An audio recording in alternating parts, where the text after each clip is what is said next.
Hello guys, welcome back to SHST Tutorials. I am Abhishek Tiwari. So हम लोग यहाँ पर सीरीज ऑब्जेक्ट को पढ़ रहे थे. तो अभी तक हम लोगों ने जो पढ़ा था वो था सीरीज ऑब्जेक्ट का क्रिएशन. ये हम लोगों ने उसको कैसे क्रिएट करना है. तो क्रिएट करने में हम लोगों ने कुछ पॉइंट पढ़ रखे थे, जैसे कि सीक्वेंस के थ्रू क्रिएट कर सकते हैं. सीक्वेंस के साथ नहीं अगर हम लोगों ने पढ़ा था तो हम लोगों ने पढ़ा था डिक्शनरी के थ्रू क्रिएट कर सकते हैं. डिक्शनरी के बाद में हम लोगों ने पढ़ा था कि यहाँ पर हम लोग मैथमेटिकल फंक्शंस या फिर एक्सप्रेशंस के थ्रू भी क्रिएट कर सकते हैं. इसके साथ में हम लोगों ने पढ़ा था कि हम लोगों को नैन कब यूज़ करना चाहिए. तो जिन्होंने ये मिस कर दिया है वो पिछले वाले वीडियो जाके सुन सकते हैं. थोड़ा सा आगे बढ़ते हैं. तो यहाँ पर हम लोग जो पढ़ेंगे वो सीरीज ऑब्जेक्ट के कुछ एट्रीब्यूट्स हैं, यानी जो सीरीज ऑब्जेक्ट में काम आते हैं उसकी कुछ वैल्यूज़ को रिट्रीव करने के लिए. तो यहाँ पे हम लोग आगे बढ़ते हैं. पहले हिस्से में हम लोग पढ़ेंगे कि हम लोग अगर इंडेक्स और डेटा एरे को निकालना है सीरीज ऑब्जेक्ट से तो उसको यूज़ करने के लिए नॉर्मल सा रहता है कि अगर आपको सिर्फ इंडेक्स निकालना है, यानी अगर आपको सिर्फ इंडेक्स एरे निकालना है तो उसके लिए हम लोग इंडेक्स एट्रीब्यूट का यूज़ करते हैं. और सिंटेक्स बहुत ही आसान सा है कि आपको पहले सीरीज ऑब्जेक्ट जो आपने क्रिएट किया है वो लिखना होता है और इंडेक्स एट्रीब्यूट डॉट ऑपरेटर के साथ में लिखना होता है. तो जिससे आपका इंडेक्स के जो भी आपके पास में एरे है वो आपके सामने आ जाता है जो भी आपने बनाया होगा. देन द नेक्स्ट थिंग, अगर हम लोग इसी जगह पर जो यहाँ पर हम लोगों ने दे के रखा है, तो अगर हम लोग यहाँ पे वैल्यूज़ की बात करें तो वैल्यूज़ कौन सी होती हैं? Data values. तो जो डेटा वैल्यूज़ होती हैं अगर उन्हें हमें रिट्रीव करना है तो उसके लिए हम लोग वैल्यूज़ एट्रीब्यूट का यूज़ करते हैं. सो वैल्यूज़ एट्रीब्यूट लिखने के लिए यहाँ पे सिंटेक्स भी वही कॉमन है कि आपको सीरीज ऑब्जेक्ट लिखना पड़ता है प्लस आपको यहाँ पर वैल्यूज़ डॉट ऑपरेटर के साथ में लिखनी पड़ती हैं. तो करके देखते हैं. जैसे मैंने कहा था आपको इस क्लास में करके भी दिखाया जाएगा. तो यहाँ पे आते हैं वापस अपनी जगह पर. तो ये आपके पास में जो है वो स्पाइडर IDE है और स्पाइडर IDE डाउनलोड करने के लिए आपको एनाकोंडा पूरा पैकेज इंस्टॉल करना पड़ेगा. ठीक है. तो इसमें हम लोग के पास एक फ़ाइल बनी हुई है. तो इस यहाँ पर ये जो एरिया है जहाँ मेरा कर्सर अभी फ़िलहाल के लिए है, तो ये आपका स्क्रिप्ट एरिया होता है, स्क्रिप्ट मोड. और ये आपके पास में जहाँ फ़िलहाल मेरा कर्सर है ये आपके पास में कंसोल एरिया होता है. तो जहाँ पे अभी हम लोग लिखने जा रहे हैं वो हम लोग पास में स्क्रिप्ट लिखेंगे, क्योंकि स्क्रिप्ट में एडिटिंग करना आसान होता है. तो हम लोग कोड को बार बार लिखने की जरूरत नहीं पड़ेगी. हम लोग उसमें हल्की फुल्की चेंज करके नया कोड बना सकते हैं.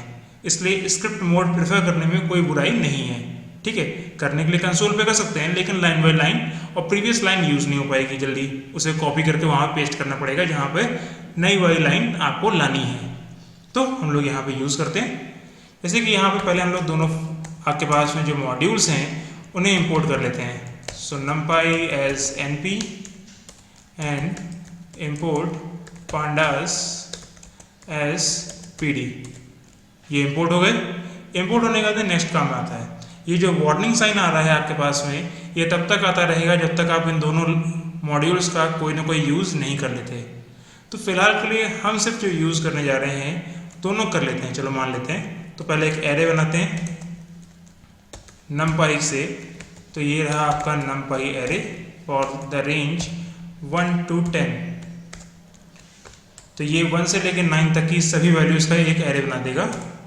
और अब मैं बनाने जा रहा हूँ एक ऑब्जेक्ट. तो obj ये सीरीज ऑब्जेक्ट है तो pd डॉट सीरीज, और सीरीज ऑब्जेक्ट ने आपके पास में मैं इसी एरे को पास कर दे रहा हूँ एज ए इनपुट. और यहाँ पर चलो एक काम करते हैं, इसको डेटा में कन्वर्ट करते हैं. तो data is a and index is equal to, यहाँ पे एक रेंज फंक्शन पास करते हैं और रेंज फंक्शन आपके पास में होगा 0 या फिर कह सकते हैं 2 से लेकर 20 तक. एग्जैक्टली 9 वैल्यूज़ होंगी विद द गैप ऑफ 2. ठीक है. तो 2 से लेकर 20 एग्जैक्टली 9 वैल्यूज़. तो अब हम लोग करने का है सिर्फ हम लोग पहले इस ऑब्जेक्ट को प्रिंट कराएंगे. तो प्रिंट obj के साथ में इंडेक्स वाले प्रिंट कराते हैं. तो प्रिंट obj डॉट इंडेक्स. तो यहाँ पे आ जाएगा आपका इंडेक्स और नेक्स्ट लाइन में हम लोग प्रिंट कराते हैं obj डॉट वैल्यूज़। तो ये आपका वैल्यूज़ आ गया। अब इसको प्रिंट करते हैं। तो प्रिंट करने के लिए यहाँ पे रन बटन है, ये रन बटन है आपकी, इस पर जब क्लिक करोगे तो ये रहा। यहाँ पर ये आपका इंडेक्स है, आप देख सकते हैं साइड से जो बने हुए हैं ये आपके इंडेक्स हैं 2 से लेके 18 तक, और 1 से लेके 9 तक ये आपका डेटा है एरे टाइप का। तो यहाँ पर ये जो हिस्सा है, ये हिस्सा आपका दिखा रहा है आपके पास में आपका इंडेक्स, और जो एरे है इंडेक्स का जो उसकी वैल्यूज़ हैं, और ये जो हिस्सा है ये आपके पास में आपका डेटा वैल्यूज़ का एरे दिखा रहा है। ठीक है, तो इसके जो फर्दर एग्जांपल हैं वो आप लोग ट्राई कर सकते हैं। अगर किसी को समझ में नहीं आता है तो वो मुझे कमेंट सेक्शन में पूछ सकता है। नेक्स्ट पे आते हैं। सो नेक्स्ट फॉर्म पे हमारे पास में है डेटा टाइप को रिट्रीव करना। अगर हमारे पास में डेटा टाइप गिवन था जो हम लोगों ने यूज़ किया था, तो डेटा टाइप को एज अ पैरामीटर यूज़ करने के लिए हम लोगों ने यूज़ किया था डी टाइप को। ठीक है, तो डी टाइप के लिए अगर हम कहेंगे तो इसी को रिट्रीव करने के लिए हम लोगों को एट्रीब्यूट भी यही यूज़ करना पड़ेगा, डी टाइप। और सिंटैक्स बहुत ही आसान सा है, जैसे अभी हम लोग यूज़ कर चुके हैं, सीरीज ऑब्जेक्ट और D type with the separation of the dot. तो अगर हम लोग इसको बनाते हैं आगे के लिए तो क्या होता है यहाँ पे देखते हैं। तो मैं अब ये दोनों इंडेक्स और वैल्यूज का काम तो हो चुका, ये आप लोग देख चुके हैं। चलो बना रहे देते हैं, इसी के आगे बनाते हैं। तो यहाँ पे आ गया print obj dot D types, ये डी टाइप्स हो गया आपके पास में। And if we run it तो यहाँ पर ये जो हिस्सा आपके पास में आ रहा है लाइक दिस, ये हिस्सा आपके पास में लास्ट लाइन का आंसर है। int 32 is the answer for the last line, यानी ये उसका डेटा टाइप बता रहा है। Now the next thing, so D types होता है, डी टाइप नहीं, करेक्ट कर लीजिएगा कि ये डी टाइप्स होता है। Now the next thing is, अगर आपको टोटल नंबर ऑफ एलिमेंट्स पता करने हैं, ठीक है, तो यहाँ पर एक चीज़ ध्यान से देखिएगा, मज़ेदार टॉपिक है ये वाला। इसमें आपके पास में एक से ज़्यादा तरीके हैं। अभी तक बाकी सब में आपने एक तरीका देखा होगा, यहाँ पर आपके पास में एक से ज़्यादा तरीके हैं, और हम लोग 1 बाय 1 सबको देखेंगे। बेसिकली मैं यहाँ पे आपको 4 तरीके पढ़ाने वाला हूँ इसी टॉपिक के अंदर। तो पहला तरीका है कि नंबर ऑफ एलिमेंट्स अगर फाइंड आउट करने हैं तो उसके लिए हम लोग यहाँ पे पहले यूज़ करते हैं शेप ऑब्जेक्ट, यानी शेप एट्रीब्यूट हम लोग यहाँ पर यूज़ करते हैं। तो सिंटैक्स वही है आपके पास में, सीरीज ऑब्जेक्ट और शेप। तो शेप के अंदर आपके पास में अगर कोई नैन वैल्यू भी होती है तो वो उसको भी सही मान लेगा। ठीक है, कैसे होता है आइए दिखाते हैं। तो फिलहाल के लिए मैं यहीं से यूज़ करता हूँ। तो print obj dot shape, so after running it, तो ये देखिए यहाँ पर एक आपके पास सबसे लास्ट में ये जो आपके पास रिटर्न हुआ है ये एक ट्यूपल है जो साइज बता रहा है इसका, नंबर ऑफ एलिमेंट्स जितने इसके अंदर हैं। तो हम लोग पास में 9 एलिमेंट्स हैं। अगर आप नैन भी यूज़ करते हैं तो वो नैन भी दिखाएगा। तो नैन के लिए मुझे यहाँ पे कुछ चेंजेस करने पड़ेंगे। लाइक मैं यहाँ पर ये जो ए रेंज है इसको फिलहाल मैं यहाँ से हटा दे रहा हूँ। And now the next thing, मैं यहाँ पे जो डेटा है उसको भी चेंज करने जा रहा हूँ। So after the changing the data, मैं यहाँ पे एक नॉर्मल से लिस्ट है 1, 2, 3, 4 and I am giving our value as np.nan। अभी एक परफेक्ट एरे दोबारा से बन गया है, पर आपका जो परफेक्ट ऑब्जेक्ट है वो दोबारा बन गया है। बस ऑब्जेक्ट्स की वैल्यूज चेंज हो जाएंगी। अभी आप देख रहे हो कि डेटा टाइप आपके पास में फ्लोट 64 हो गया है। ठीक है, रेंज इंडेक्स ही है। फिलहाल आपके पास में जो इंडेक्स जो एरे है वो इंडेक्स आपके पास में रेंज टाइप का ही है, यानी वो 0 से लेके 5 तक स्टेप 1 लेते हुए जा रहा है। और नीचे जो आपके पास दिया गया है वो आपके पास में आपका वैल्यूज एरे है, उसके नीचे फ्लोट 64 नाम से जो गिवन है ये आपके पास में आपका डेटा टाइप है, और ये आपके पास में उसका शेप है। शेप में आप देख रहे हो कि यहाँ पे नैन होते हुए भी वो उसको इंक्लूड कर रहा है, जबकि हमने बताया था कि नैन एम्प्टी की जगह पे देते हैं। अगर हमें डिक्लेयर नहीं होता है कि क्या देना है तो नैन हम लोग वहाँ पे दे सकते हैं। सो नॉट अ नंबर या नैन देने के बाद में अगर हम लोग आगे बढ़ते हैं तो जो नेक्स्ट तरीका जो हम लोग यहाँ पे डिस्कवर करेंगे वो है साइज एट्रीब्यूट। तो साइज एट्रीब्यूट भी आपके पास में काम करता है। साइज एट्रीब्यूट काम कैसे करता है? सिंटैक्स इसका नॉर्मल वही है कि सीरीज ऑब्जेक्ट और आपको साइज लिखना पड़ता है। तो जैसे कि आप यहाँ पे देख सकते हैं कि अगर मैं इसको यहाँ पर लिखूँगा तो आंसर आपके पास में अगर आप लोग प्रिडिक्ट कर सकते हैं तो प्रिडिक्ट करिए आंसर क्या आएगा। मेरे हिसाब से आंसर इसका जो आएगा वो फिलहाल ये रहा, the last answer this one. ये आपके पास में आपका आंसर है, ठीक है, 5, जो कि शेप के बराबर होता है, लेकिन शेप एक ट्यूपल है और ये जस्ट एक नंबर है, ठीक है। नाउ द नेक्स्ट थिंग, अगर आगे बढ़ते हैं तो अब आता है लेंथ फंक्शन। लेंथ फंक्शन भी अपना काम यहाँ पे करता है, लेकिन लिखने का तरीका कुछ ऐसा रहता है कि आप लेंथ के अंदर सीरीज ऑब्जेक्ट लिखते हैं। ये भी आपके पास में नंबर ऑफ एलिमेंट्स ही दिखाता है। तो करके देखते हैं। लाइक हियर, तो print len and the length function के अंदर हमने लिख दिया obj, ठीक है। तो अब जरा इसको कंपाइल करते हैं तो देखो आंसर आपके पास में वही आया जो साइज के थ्रू आ रहा है, 5।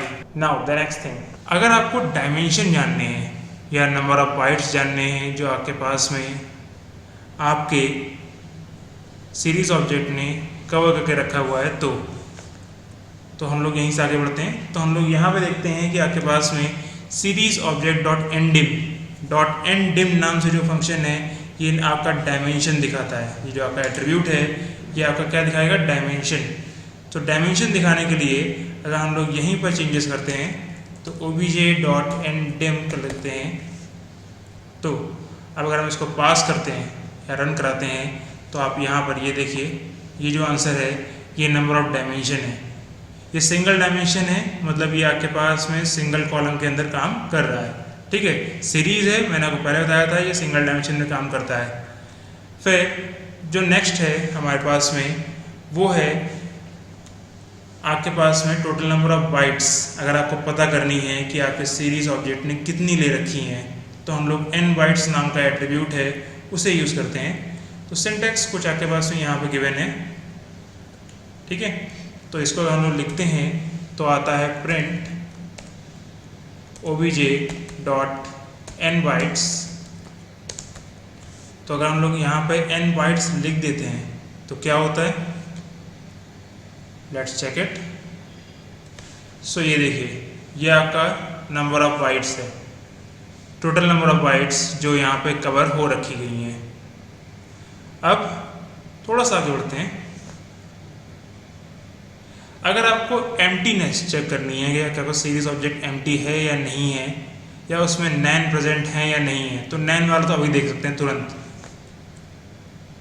तो एम्प्टी के लिए आपके पास में अगर आप चेक करोगे तो आपके लिए उसको चेक करने के लिए एक ही कीवर्ड है एम्प्टी, ठीक है। इसी एट्रीब्यूट का यूज़ करके आप उसको चेक कर सकते हैं। नाउ द नेक्स्ट थिंग जो आप यहाँ पे चेक करेंगे तो उसमें आपको लिखने का तरीका वही सेम है, सीरीज ऑब्जेक्ट और फिर एम्प्टी आपके पास में एट्रीब्यूट लिखना पड़ेगा। उसके आगे हम लोग चेक करते हैं तो यहाँ पे आता है नैन वैल्यू।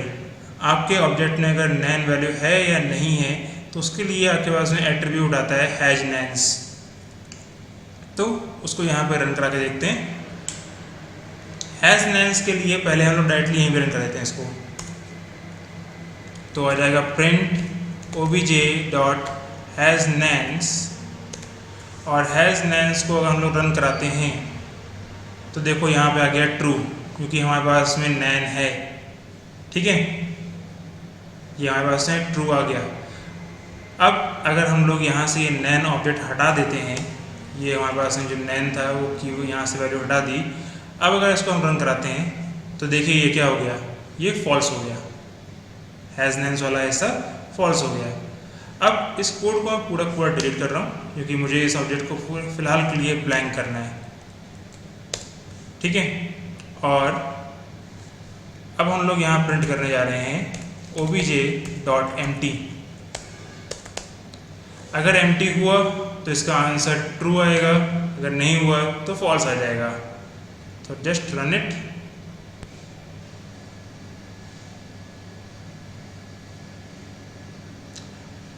डेटा टाइप स्पेसिफाई करने के लिए कह रहा है, जैसे मैंने कहा था वो हर बार कहता ही है, तो मैं फ़िलहाल इसका यहाँ डेटा टाइप स्पेसिफाई कर देता हूँ। तो D type is equal to np.float64 फिलहाल के लिए। एंड अगर मैं इसको अब रन कराता हूँ तो ये देखो क्या लिख के आ रहा है, ट्रू।